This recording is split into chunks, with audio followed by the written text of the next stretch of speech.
Assalomu alaykum hurmatli vatandoshlar va odatdagi yangiliklarimizni boshlaymiz. Boshlashdan oldin katta iltimos, meni ko'rayotgan bo'lsangiz, podpiskani bosinglar. Podpiska bizning kanalimizga rivojlanishiga juda ham yordam beradi. Iltimos, shuni bosib qo'yinglar. Diqqat, tezkor xabar. Rostov viloyatida migrantlarga sotuvchi va kuryer bo'lib ishlash taqiqlanadi. Videoni diqqat bilan oxirigacha ko'ring, bu haqda to'liq bilib olasiz. 1 apreldan boshlab mehnat muhojirlariga kuryerlik, ulgurji yoki chakana savdo, oziq-ovqat, ichimliklar va tamaki mahsulotlari, haydovchi va mashinist, shuningdek, fitnes markazi va kuryer liniyasi xodimlari sifatida ishlash taqiqlanadi. 1 martdan boshlab xorijliklarga qimmatbaho metallar ishlab chiqarish va pochta xizmatlaridan foydalanish taqiqlanadi. Cheklovlar Rossiya Federatsiyasida patent asosida ishlaydigan chet el fuqarolariga nisbatan qo'llaniladi.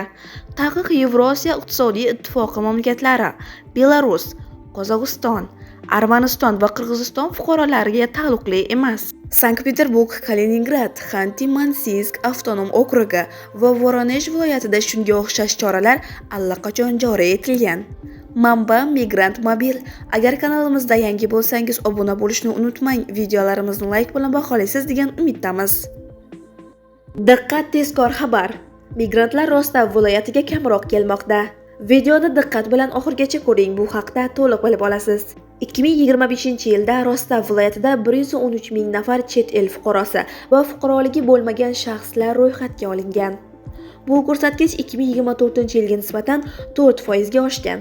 Ushbu ma'lumotlar Rossiya Ichki ishlar vazirligining mintaqaviy boshqarmasi boshlig'i Aleksandr Rechitskiy tomonidan matbuot anjumanida taqdim etildi. Ro'yxatdan o'tgan migrantlarning umumiy sonidan taxminan 91 ming nafari mavsumiy migrant ishchilardir. Mavsum oxirida ular odatda mintaqa va mamlakat tashqarisidagi doimiy yashash joylariga qaytadi. 2026-yil yanvar oyidan boshlab mintaqa migrant ishchilari uchun patentni hisoblash shartlarini o'zgartirdi. Uning narxiga ta'sir qiluvchi koeffitsient 2,1 dan 3 gacha oshdi. 2026-yilning 1-oy statistikasi vaziyatning o'zgarishini ko'rsatmoqda. Yanvar oyida Rostov viloyatida yangi ro'yxatdan o'tgan xorijiy fuqarolar soni o'tgan yilning shu davriga nisbatan 12,4% ga kamaygan. Manba Migrant.uz. Agar kanalimizda yangi bo'lsangiz, obuna bo'lishni unutmang, videolarimizni like bilan baholaysiz degan umiddamiz. O'zingiz va yaqinlaringizni ehtiyot qiling. Diqqat, tezkor xabar. Rossiyada migrantlarga qo'shimcha to'lovlar joriy etish taklif qilindi. Videoni diqqat bilan oxirigacha ko'ring, bu haqda to'liq bilib olasiz. Rossiya Federatsiyasi Moliya vazirligi vizasiz mamlakatlardan kelgan mehnat migrantlarining Rossiyada bo'lishi iqtisodiy shartlarini kuchaytiradigan qonun loyihalari to'plamini tayyorlagan. Hukumat nafaqat migrant o'zi uchun, balki voyaga yetmagan farzandlari uchun ham ishlash huquqini beruvchi patentga pul to'lashga majburligi haqida tashabbusni ko'rib chiqmoqchiligini aytilgan. Taklifga binoan har bir voyaga yetmagan oila a'zosi uchun patent qiymatining 50% miqdordagi qo'shimcha to'lov joriy etilishi rejalashtirilmoqda. Patent narxi hududga qarab farqlanib, mamlakat bo'yicha 3,4 mingdan 27,3 ming rublgacha, Moskvada esa taxminan 10 ming rublni tashkil etishi ma'lum qilingan. Manba Migrant Mobil. Agar kanalimizda yangi bo'lsangiz, obuna bo'lishni unutmang, videolarimizni like bilan baholaysiz degan umiddamiz. O'zingiz va yaqinlaringizni ehtiyot qiling. Diqqat, tezkor xabar. Rossiya arzonroq ishchi kuchini qidirmoqda. Videoni diqqat bilan oxirigacha ko'ring, bu haqda to'liq bilib olasiz. Rossiyada tobora ko'proq ish beruvchilar MDHdan kelgan an'anaviy migrant ishchi kuchidan voz kechib, Janubiy va Janubi-Sharqiy Osiyodan ishchilarni yollashni boshlamoqda. Bular qatoriga Hindiston, Bangladesh va Xitoy fuqarolari kiradi. Bu o'zgarishning asosiy sababi puldir. Mutaxassislarning ta'kidlashicha, O'zbekiston, Tojikiston va Qirg'izistondan kelgan migrantlar so'nggi yillarda yuqori maosh talab qila boshlagan.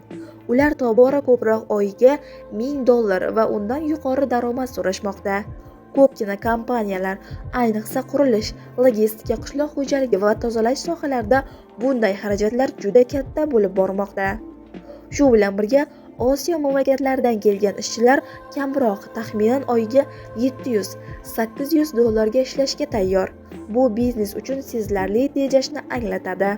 Shuning uchun ish beruvchilar tobora ko'proq Osiyoga qarab xarajatlarni kamaytirish va foydani saqlab qolishga harakat qilmoqda. Biroq bir ishchini boshqasi bilan almashtirish ham yangi muammolarni keltirib chiqaradi. Osiyodan kelgan ko'plab ishchilar rus tilini kam biladi yoki umuman bilmaydi.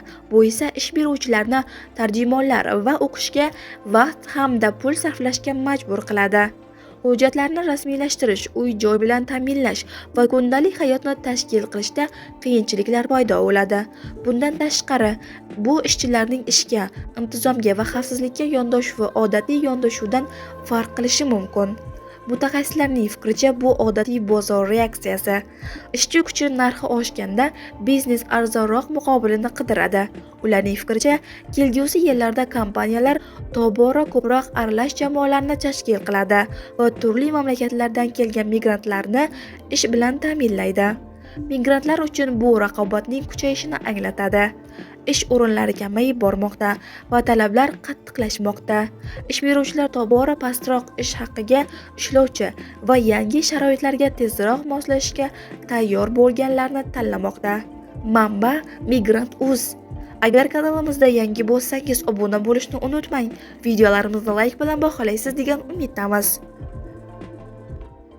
Diqqat, tezkor xabar.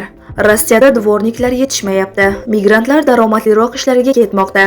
Videoni diqqat bilan oxirigacha ko'ring, bu haqda to'liq bilib olasiz. Yanvar oyida yog'gan kuchli qor katta muammoni ochib berdi. Ko'plab shaharlarda hovlilar va ko'chalarni tozalaydigan odam yo'q. Boshqaruv kompaniyalari ko'cha tozalovchilarni ular taklif qiladigan narxlarda topish tobora qiyinlashib borayotganidan shikoyat qilmoqda. Ilgari bu turdagi ish ko'pincha migrantlar tomonidan bajarilardi, ammo hozir ko'pchilik migrantlar bunaqa ishlarda ishlashni istamayapti. Sababi oddiy, qishda og'ir jismoniy mehnat va ish haqining pastligi. Masalan, Moskvada ko'cha tozalovchi oyiga o'rtacha 56 ming rubl maosh oladi. Kuryerlar 120 ming, 200 ming rubl, ba'zan undan ham ko'proq pul topishlari mumkin.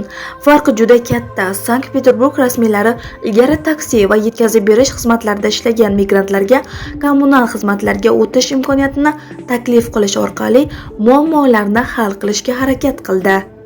Ammo deyarli hech kim bu ishlarga rozi bo'lmadi. Odamlar osonroq va daromadliroq ishlarni tashlab, mashaqqatli qor tozalovchilik qilmaydi.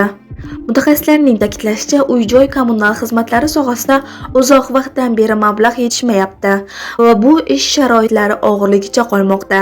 Shuning uchun migrantlar boshqa kasblarni tanlashadi yoki dastavka yoki taksi xizmatlari cheklanmagan mintaqalarda ishlashlari mumkin. Manba Migrant.uz. Agar kanalimizda yangi bo'lsangiz, obuna bo'lishni unutmang. Videolarimizni like bilan baholaysiz degan umiddamiz.